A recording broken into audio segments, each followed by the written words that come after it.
Une soirée 100% brésilienne a réchauffé samedi soir la salle du temple de Delémont. Feijoada, caipirinha et musique brésilienne ont comblé l'essence des 130 personnes qui y ont participé. Mais l'envie de tourner le dos à l'hiver n'était pas la seule raison de cette soirée. Le but principal était de faire connaître l'association Fusam. Née en 2004, celle-ci soutient par différents projets le village amazonien de Silves, situé à 200 km de Manaus.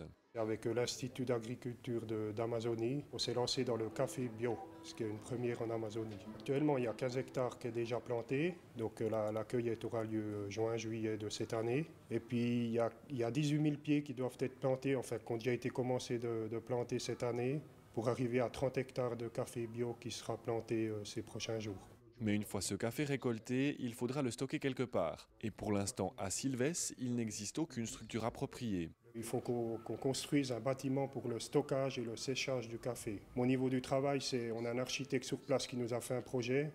Et puis la construction, c'est aussi l'association Fusam du Brésil qui s'occupera de ça.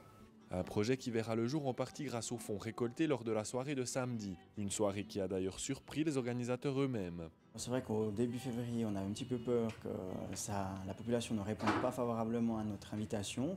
Et puis là, en 2 semaines, ça a explosé. C'est un succès pour l'instant en tout cas. À voir s'ils apprécieront notre cuisine ce soir. En espérant surfer sur ce succès, Fusam a déjà en tête de nouvelles opérations pour soutenir ses projets. Tout à fait, puisqu'on a décidé tout de suite de s'engager pour la fête sur la Doue. Donc on sera là au rendez-vous avec des bonnes caipirinhas bien fraîches. Le rendez-vous est pris le 28 mai prochain en vieille ville de Delémont.